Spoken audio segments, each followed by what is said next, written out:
GK news point के इस खास सेगमेंट में हर रोज सनम सर आपको तमाम बड़ी अपडेट से रूबरू करवाते हैं। आज दिन भर क्या खास रहा, क्या कुछ खास खबर है, जानेंगे। हमारे सीनियर साथी सनम एजाज ज्वाइन कर चुके हैं। सनम, आज बहुत सारी बातें हैं, जैसे जम्मू कश्मीर सरकार किस तरह से मुहर्रम प्रोसेशंस को लेकर सीरियस है, उस पर आज जब कौम ने बात की है। मिड डे मील्स में एल्यूमिनियम बैन हो गया है, उस पर हम बात करेंगे। और साथ ही आज जिस तरह से पहाड़ी कम्युनिटी से बहुत सारे लोग आज जिस तरह से मिलने गए हैं गृह मंत्री अमित शाह से, उस पर बात करेंगे। और क्या कुछ खास है, हमारे व्यूअर्स को रूबरू करवाएगा। बिल्कुल प्रियंका, अगर हमारे व्यूअर्स के लिए इस वक्त देखा जाए तो 3-4 बड़ी खबरें हैं, जिनमें पहले जैसे आपने पहाड़ियों की बात की,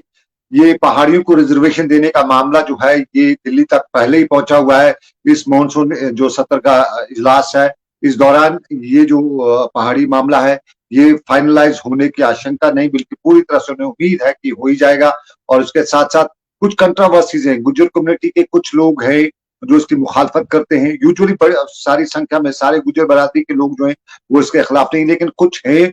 गुज्जर भाई जो इसकी मुखालफत करते हैं। और कहीं ना कहीं कुछ डिफरेंसेस भी आ चुकी हैं पहाड़ीज एंड गुजर्स में, ऑलरेडी भी थी, लेकिन उसमें कुछ और डिफरेंसेस और दूरियां भी पैदा हुई है। लेकिन ओवरऑल गुज्जर कम्युनिटी के, पहाड़ी कम्युनिटी के दोनों के जो बड़े हैं वो अब इकट्ठे हैं, मिल चुके हैं। और वो भी ये बता रहे हैं कि जो कुछ भी होगा इकट्ठे चलेंगे। तो लेकिन इसमें ये मामला जो दिल्ली तक पहुंचे हुआ है, दिल्ली में आज जो पहाड़ी बरादरी के लोग हैं कश्मीर से, लगभग 25 के करीब जो पहाड़ी लीडरान हैं, ये आज दिल्ली गए थे। और सबसे पहले ये जम्मू कश्मीर के राज्यपाल जो हैं उनसे मिले, उनकी रेजिडेंस जो दिल्ली में है 7 जनपद पे, वहां पे उनसे मुलाकात की और उन्हें थैंक यू बोला कि उन्होंने इस तरह से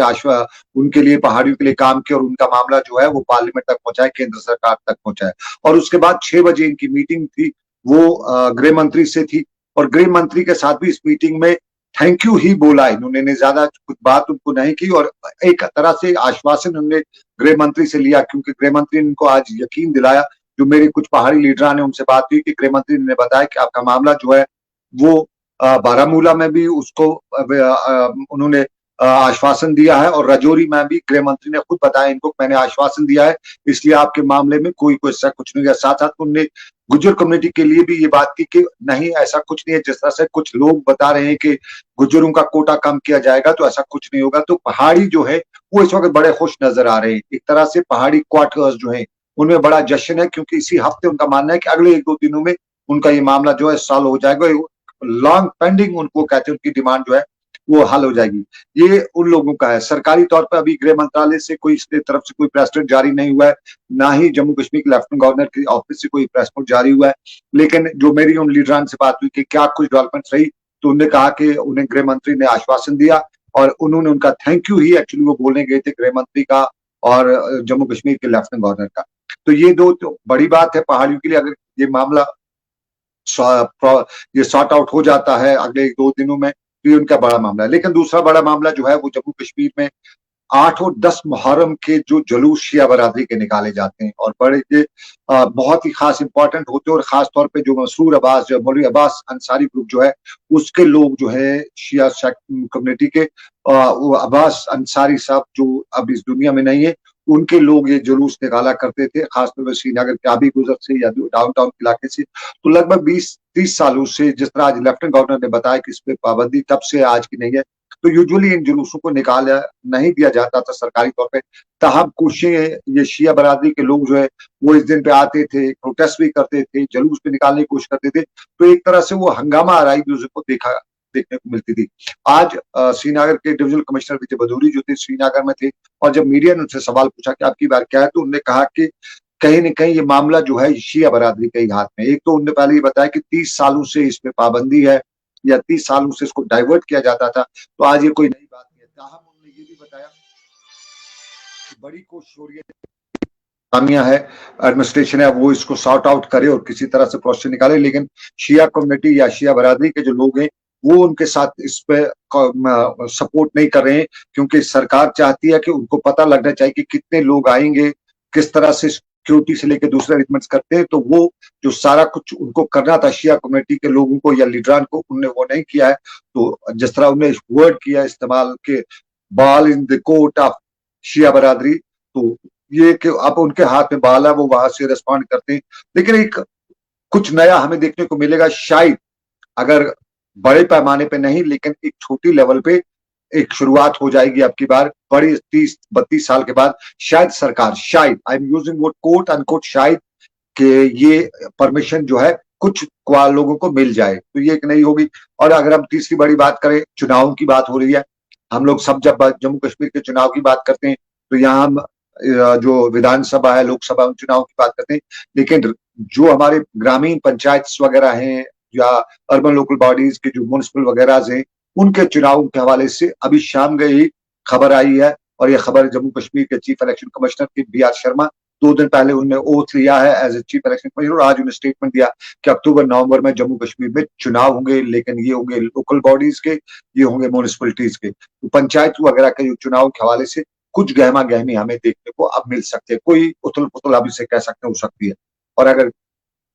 जिस तरह आपने बात की अल्मोनियम बर्तनों की, तो सरकार ने 2 नोटिफिकेशन जो निकाली है, एक यूनियन मिनिस्ट्री की तरफ से नोटिफिकेशन है, और ये जो नोटिफिकेशन है कि जो फिडो दवाइयां होती हैं, यानी नकली दवाइयों का यहाँ पे बड़ा नाम चलता है, लेकिन दवाइयों में एक जेनरिक होती है और एक ब्रांडेड होती है। और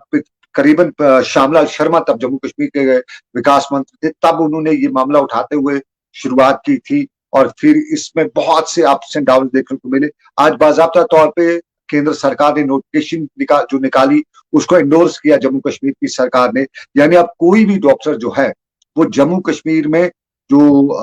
अभी एंडोर्स इसको स्कम्स ने किया है, वो जेनरिक ही दवाई प्रिस्क्राइब करेगा, ना कि ब्रांडेड दवाई। तो ब्रांडेड दवाई साफ जाहिर है, अगर ब्रांडेड दवाई सर दर्द की जेनरिक दवाई लो तो ₹1 में 5 टेबलेट्स आती हैं, और अगर वही ब्रांडेड ली जाए तो वही दवाई सिर्फ ऊपर से कवर किया हुआ वो एक टैबलेट जो है वो ₹10 में आती है। तो जेनरिक और ब्रांडेड में यही फर्क होता है कि ₹1 में 10 जेनरिक आएंगी, वहां एक टैबलेट ₹10 में एक आएगी, तो ये फर्क है। और इससे बहुत ज्यादा लोगों का नुकसान भी होता था, क्योंकि इसमें जो मेडिकल रिप्रेजेंटेटिव्स गिफ्टिंग करते थे डॉक्टर्स को, एक तरह से वो करप्शन होता था डॉक्टर्स का, तो शायद उस पर रोक लगी। और दूसरा जो जम्मू कश्मीर का एजुकेशन डिपार्टमेंट है, उन्होंने आज एक और ऑर्डर निकाला है,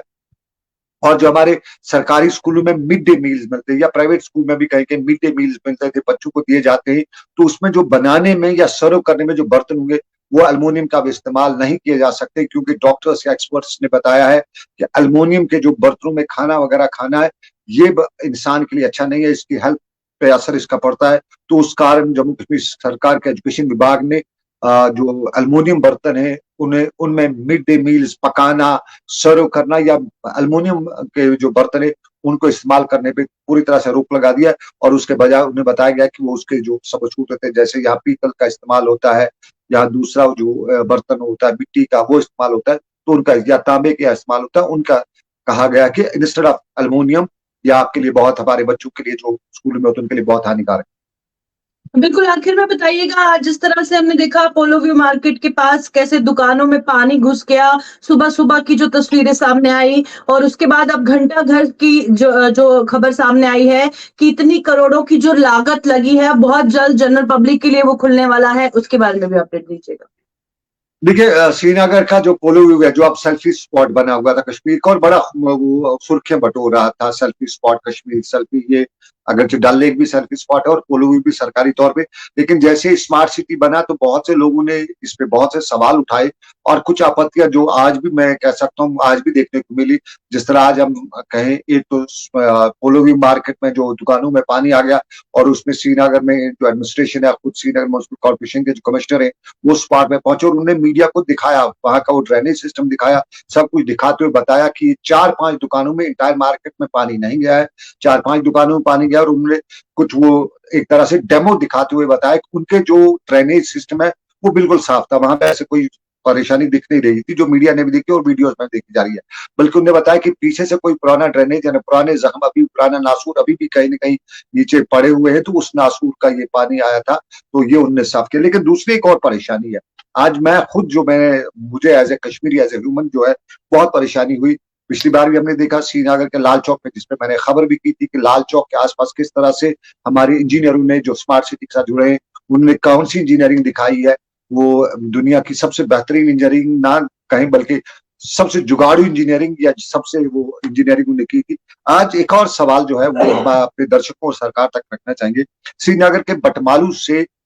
करीबन 4 साल पहले रोड को वाइडनिंग किया गया था और ये बिमना के चौक तक किया गया था, बिमना क्रॉसिंग तक किया गया था। और इसमें बीच में डिवाइडर था, वो करीबन 6 फुट का डिवाइड था, यानी 2 सड़कों को, तब वहां पे जो टट्टू ग्राउंड का आर्मी कैंप है वहां की जमीन भी ली गई, राइट लेफ्ट साइड से जमीन करके उसको एक्सपेंड रोड को किया गया और 40 फीट के करीब वन साइड रोड बनाया गया। तो एक अच्छा खासा रोड था और बीच में लगभग 6-7 फीट का जो डिवाइडर था 2 सड़कों के बीच में, उसमें प्लांटेशन की गई, दरख्त लगाए गए, उसमें बड़ा खर्चा किया गया, पत्थर वगैरह लगाए गए, लेकिन आज डोजर उस पे भी लगाया गया था। वो 2 सड़कों के बीच का जो डिवाइडर है उसको भी लगभग 6 फुट की जो बीच में पटरी जिसे हम कह सकते हैं, वहां खूबसूरत दरख्त लगे हुए थे, आज उन दरख्तों को भी उखाड़ा जा रहा था। वो खूबसूरत जो पत्थर लगे हुए थे 2-3 साल पहले ही लगाए थे, स्मार्ट सिटी के नाम पे वो लगाया जाता और उनकी जगह पे भी पत्थर ही लगाए जा रहे थे, लेकिन सिर्फ वो पत्थरों का कलर चेंज था, शेप साइज सब कुछ वही था, सिर्फ कलर था कि ये व्हाइट वॉश थे। वो दरख्त जो पुराने थे वो कश्मीर के कल्चर के दरख्त थे, पेड़ थे, ये पत्थर थे। तो इन्हीं पत्थरों और पेड़ों के नुकसान को लेकर, चूंकि हम एनवायरमेंट की बात करते हैं, हम कहते हैं हमारा वातावरण और आने वाले वक्त में हम ग्रीन रेवोल्यूशन की बात करते हैं, लेकिन हमारी स्मार्ट सिटी के नाम पे हमारे बहुत से दरख्तों का नुकसान हुआ है। हमने लास्ट ईयर ही लाखों रुपए श्रीनगर में प्लांटेशन के नाम पे खर्च किए हैं, पिछले साल ही। इस साल भी हम अब आइंदा साल बारिश में फिर करेंगे प्लांटेशन के नाम। तो ये जो थोड़ा सा जो हमारे इंजीनियर्स हैं, जो पॉलिसी मेकर्स हैं, वो देखें कि हम स्मार्ट सिटी के नाम पे अपने जो हम इतनी हमारी तो इकोनॉमी देश की इतनी नहीं है, हम कहें कि हम जो हारून का खजाना हमारे पास है, कारून का खजाना, तो उसी को हम लुटाते रहेंगे। ये लूटने वाला मामला जो है ये थोड़ा सा देखना चाहिए कि अगर हम कहीं पे डेवलपमेंट करते हैं तो उस डेवलपमेंट के नाम पे, उस खूबसूरती के नाम पे हम अपनी हेरिटेज, हम अपनी उन चीजों को जो हमारे आने वाले वक्त में उस पे उसको खराब तो नहीं कर। जी बहुत बहुत शुक्रिया सनम ज्वाइन करने के लिए। कल फिर 9 बजे मुलाकात होगी आपसे और जिस तरह से सनम ने कुछ ही वक्त में बहुत सारी अपडेट से रूबरू करवाया, फिलहाल इस सेगमेंट में इतना ही। देखते रहिए।